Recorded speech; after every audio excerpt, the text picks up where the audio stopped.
पंजाब के राज्यपाल गुलाब चंद कटारिया ने सरदार वल्लभ भाई पटेल की 150वीं जयंती के अवसर पर आयोजित एक कार्यक्रम में देश की एकता और अखंडता पर जोर दिया है। इस मौके पर उन्होंने कहा है कि स्वतंत्रता प्राप्ति के बाद सरदार पटेल ने देश के रियासती राज्यों को एकजुट कर भारत को एक अखंड राष्ट्र बनाने का जो ऐतिहासिक कार्य किया, वह सच्चे राष्ट्र निर्माता का उदाहरण है। राज्यपाल कटारिया ने कहा कि सरदार पटेल की जयंती केवल स्मरण का अवसर नहीं, बल्कि यह हमें उनके आदर्शों को अपने जीवन में अपनाने की प्रेरणा देता है। उन्होंने कहा कि सिर्फ उनके कार्यों को याद करने से उनका सम्मान नहीं होगा, असली सम्मान तब होगा जब हम भी उसी भावना से देश की एकता और विकास में अपना योगदान देंगे। उन्होंने कहा कि आज के भारत को विश्व में सर्वश्रेष्ठ बनाने के लिए हर नागरिक को अपने अपने क्षेत्र में जिम्मेदारी निभानी होगी। सरदार पटेल की दूरदृष्टि, दृढ़ निश्चय और राष्ट्रहित के प्रति समर्पण ही वह मार्ग है जिन पर चलकर देश प्रगति की नई ऊंचाइयों को छू सकता है।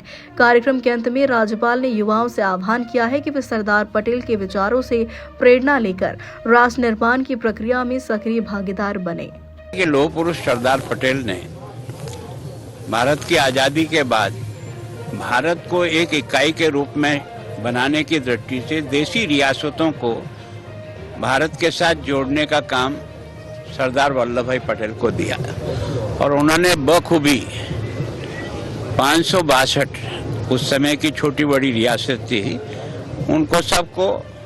प्यार से देशभक्ति जगा करके एक करने में सफल हुए। जिन्होंने थोड़ा सा विरोध किया उनको शक्ति से भी समझाते हुए देश को इस जो आज मैप बना हुआ है वो अगर अखंड भारत का है तो उसका कोई जनक है, तो उसमें सबसे बड़ा रोल लौह पुरुष सरदार वल्लभ भाई पटेल का है। तो उनका यह 150वां वर्ष देश की एकता के लिए आने वाली पीढ़ी के मन में भी संकल्प रहे और उन्होंने जो प्रयत्न किया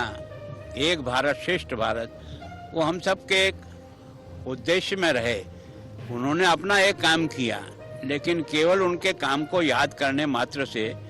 उनके प्रति सच्ची श्रद्धा नहीं होगी। श्रद्धा तो तभी होगी कि उनके उसी उद्देश्य को हम अपने जीवन में अपनाते हुए भारत को